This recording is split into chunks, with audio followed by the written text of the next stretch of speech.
எல்லாருக்கும் வணக்கம். ரென்னா வீட்டு சமையலில் இன்றைக்கி ரொம்ப சுவையான மொறுமொறுப்பான நெத்திலி மீன் சில்லி தான் பார்க்க போகிறோம். இந்த நெத்திலி மீன் சில்லியில் மசாலா கொஞ்சம் கூட ஊற்றிடாமல் நல்ல மொறுமொறுப்பாக செய்யலாம். ரொம்ப சுவையாக இருக்கும். ஸ்நாக்ஸ் மாதிரி சாப்பிட்றதுக்கும், அதுக்கப்புறம் ரச சாதம் சாம்பார் சாதத்துக்கெலாம் தொட்டு சாப்பிட்றதுக்கும் ரொம்ப சூப்பராக இருக்கும். அந்த சுவையான மொறுமொறுப்பான நெத்திலி மீன் சில்லி வீட்டில் உள்ள பேசிக் மசாலா வச்சு செஞ்சிடலாம். அந்த சுவையான மொறுமொறுப்பான நெத்திலி மீன் சில்லி எப்படி செய்கிறதுன்னு வாங்க பார்த்துடலாம். மொறுமொறுப்பான நெத்திலி மீன் சில்லி மசாலா உதிராமல் செய்கிறதுக்கு காரமான தனி மிளகாய் தூள் 3 டேபிள் ஸ்பூன் சேர்க்குறேன். இது நல்ல காரமாக இருக்கும். உங்கள் காரத்துக்கு தகுந்த மாதிரி நீங்கள் சேர்த்துக்கோங்க. 1/4 ஸ்பூன் மஞ்சத்தூள், 1/4 ஸ்பூன் சோம்புத்தூள், 2 டேபிள் ஸ்பூன் இஞ்சி பூண்டு விழுது, தேவையான அளவுக்கு உப்பு, கொஞ்சமாக புளித்தண்ணி சேர்த்துக்கலாம்.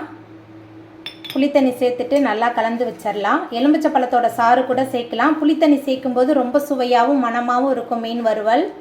மசாலாலாம் சேர்த்துட்டு நல்லா கலந்ததுக்கு அப்புறமா இதில் சுத்தம் பண்ணி வச்சுருக்கிற நெத்திலி மீன் சேர்த்துக்கலாம். நெத்திலி மீன் வறுவல் ரொம்ப சூப்பராக இருக்கும். குழந்தைங்க ரொம்ப விரும்பி சாப்பிடுவாங்க. நெத்திலி மீன் சேர்த்துட்டு முதல்ல எல்லாத்தையும் நல்லா கலந்து வச்சிடலாம். நம்ம சேர்த்த மசாலா எல்லாமே இந்த மீனில் நல்லா ஒட்டி பிடிச்சி வரணும். நல்லா மிக்ஸ் பண்ணி வச்சுக்கலாம்.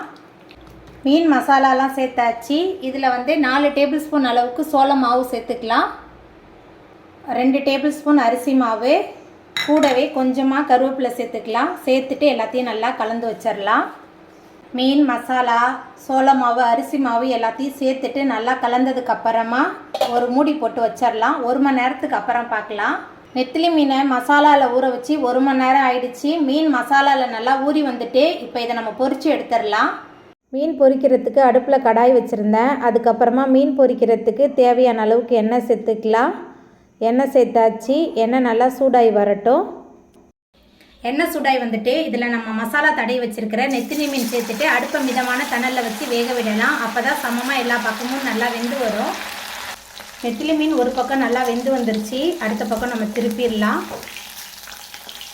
பாருங்கள், மசாலா கொஞ்சம் கூட உதிராமல் எவ்வளோ சூப்பராக வந்திருக்குன்னு சொல்லிட்டு அடுத்த பக்கம் திருப்பியாச்சு. 2 பக்கமுமே நல்லா வெந்து வரட்டும். மீன் அடுத்த பக்கமுமே நல்லா பொரிஞ்சு வந்துருச்சு. இப்போ இதை நம்ம எடுத்துடலாம். இதே மாதிரி மசாலா தடவி வச்சுருக்க எல்லா மீனையும் போட்டு நம்ம பொரித்து எடுத்துக்கலாம். அவ்வளோதாங்க, மொறுமொறுப்பான ரோட்டுக்கடை சுவையில் சூப்பரான நெத்திலி மீன் சில்லி ரெடி ஆகிட்டு. இந்த சுவையான மொறுமொறுப்பான நெத்திலி மீன் சில்லியை நீங்களும் உங்கள் வீட்டில் செஞ்சு பாருங்கள். இந்த வீடியோ உங்களுக்கு பிடிச்சிருந்தா லைக் பண்ணுங்கள், ஷேர் பண்ணுங்கள், கமெண்ட் பண்ணுங்கள், சப்ஸ்கிரைப் பண்ணுங்கள்.